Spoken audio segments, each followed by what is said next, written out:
Hi, this is Stephen from Sound of an Ocean Wave coming to do day 3 of the February Daily Drawers. And as usual, I shall draw the first card from the Tower of Dreams deck, which I'm just giving a last shuffle to. And then the next card will be from the Oracle of Visions. So I hope everyone is well and ready to hear today's message.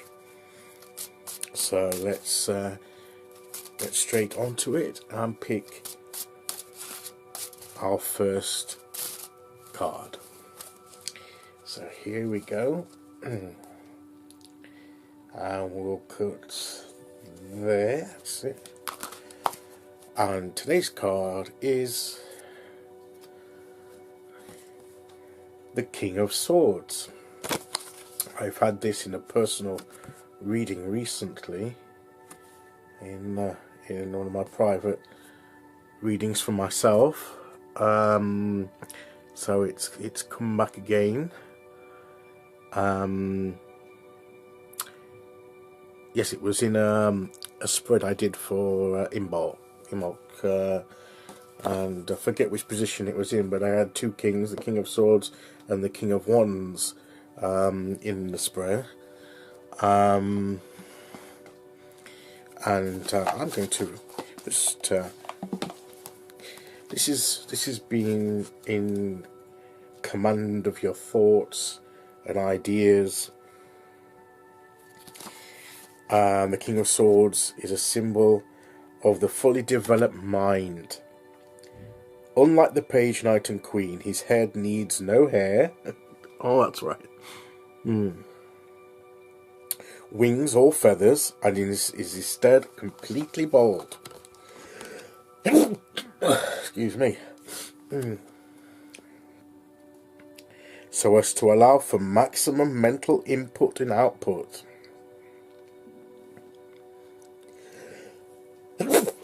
Yeah, I wasn't sneezing until I come on. Right. Instead completely bald so as to allow for maximum mental input and output, illustrated by the complex metallic swirls, shapes, and that surround him. Notice how the swirls radiate into space, and together with the four sword blades form a sort of temple to the mind. Such a solid and elaborate mental structure is quite an achievement, but it can have its drawbacks too. The king must be vigilant lest his mental structure calcify into narrow-mindedness, becoming too rigid. Don't allow that structure of thought to become too rigid. We still need that bit of flexibility, so that we become too narrow-minded.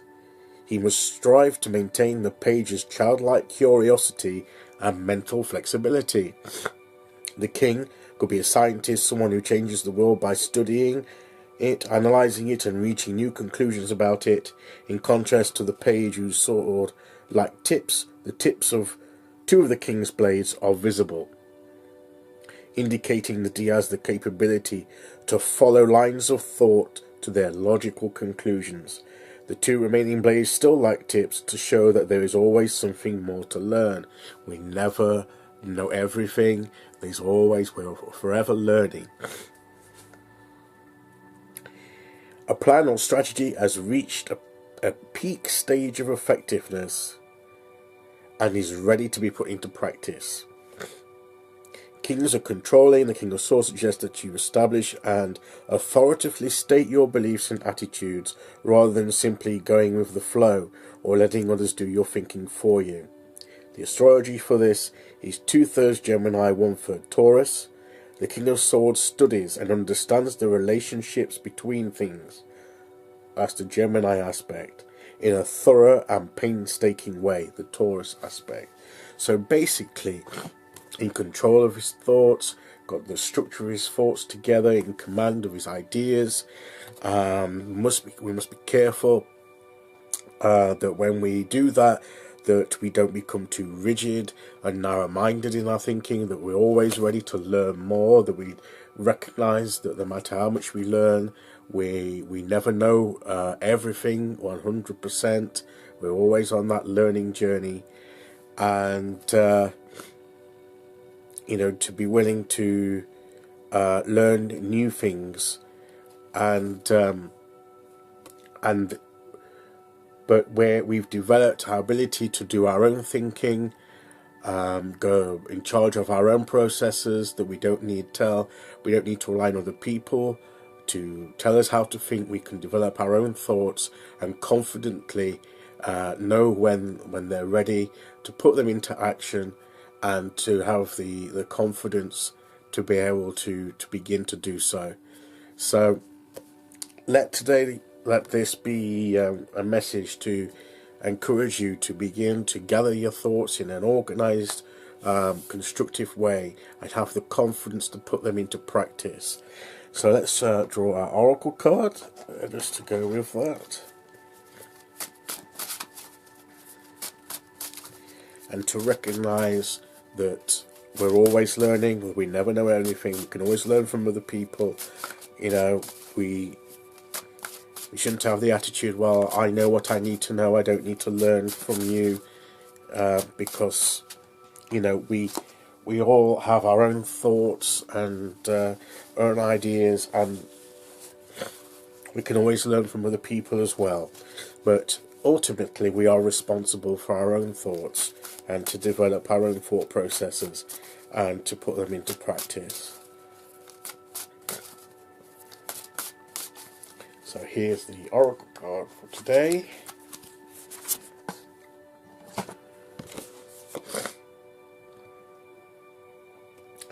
And this is that first card, which is all about, first card in the deck, which is a new beginning and a release from the past. So when we've got these ideas all worked out, that process, we've got ready, we're in control of our thoughts and ideas, and then we can put them, start that putting them into action, moving on from the past, knowing when the time is right to put those plans into action, and to move ourselves forward, reflecting on the time, thinking carefully. She's got tarot cards there. I think of the four different from different Ciro Marchetti decks. I think it's the four. Those three cards as the four from different decks, and know when to leap out in faith, having gathered your thoughts and ideas and organize them, and just to have the confidence to just go for it. So it's all about being in control of our thought processes, but learning, teaching ourselves, learning from others, but ultimately being responsible for our own thoughts, not letting other people do our thinking for us, being flexible to adapt and change our thinking where necessary, not to become too rigid, but to be confident in the authority of our thinking and what our ideas are, and then to just move forward with that confidence and put them into practice. So that's the message for today.